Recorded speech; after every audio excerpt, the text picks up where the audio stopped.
Pavasarīgie saules stari šogad mūs priecē krietni agrāk nekā pērn, tāpēc netrūkst iedzīvotāji, kas līdz ar pavasara iestāšanos steidz sakārtot savu māju un pagalmu ap to. Tomēr aizvien netrūkst ļaudis, kas savāktos atkritumus mēģina dedzināt, tādā veidā traucējot apkārtējos iedzīvotājus, gan arī kaitējot dabai.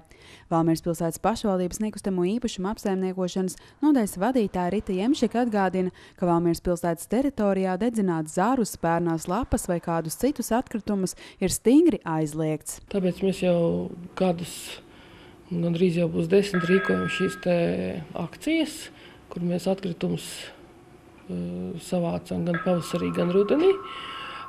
Šo pavasarī arī būs šķeldošanas akcija, tā kā dedzināšana nav nepieciešama. Šīs akcijas tiek rīkotas tieši ar tādu mērķi, lai savāktu šos atkritumus, kas ir pa ziemu uzkrājušies, lai nevajadzētu dedzināt. Jau aprīlī pilsētā plānots izsludināt Spodrības mēnesi, kad notiks arī zaru šķeldošanas akcija. Lai sakoptu parkus un Gaujas krastus, Valmierā notiks arī vairākas talkas. Savukārt tie iedzīvotāji, kas iespējams rudenī nepaspēja atbrīvoties no pērnajām lapām vai kādiem citiem zaļajiem atkritumiem, aicināti sazināties ar uzņēmumu ZAO un saņemt šo atkritumu savākšanai paredzētos maisus. Lapas varat likt un citus zaļos atkritumus, kas ir vēl varbūt kāda pērnā zāle vai arī dažādi koku zariņi, varam likt šajos te maisos.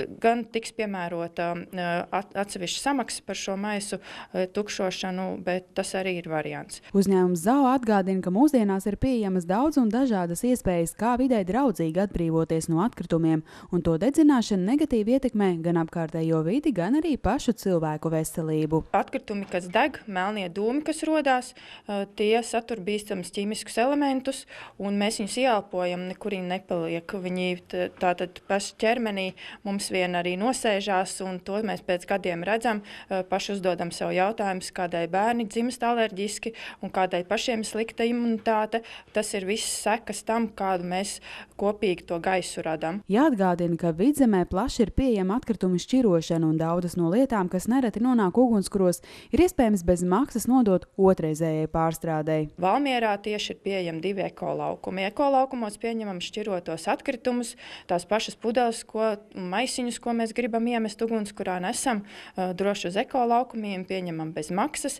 Katrs iedzīvotājs drīkst arī izmantot šķirošanas punktus, jeb šķirot atkritumu konteinerus, kur ir uzstādīti gan daudzdzīvokļu māju pagalmos, gan pie parkiem. Tātad tos mēs tukšojam konteinerus bez maksas, un katram iedzīvotājiem tiesības jebkurā no viņiem likt šos te atkritumus. Valmieras pilsētas pašvaldībā jau tuvākajā laikā plānots apstiprināt jaunus saistošos noteikumus, kas par atkrituma dedzināšanu pilsētas teritorijā paredz brīdinājumu vai arī naudas sodu 50 eiro apmērā. Mums ir pašvaldības policija jau veselu gadu. Pat viņi jau būs tā kā jau apguvuši visu šo teritoriju un šos te pārkāpumus.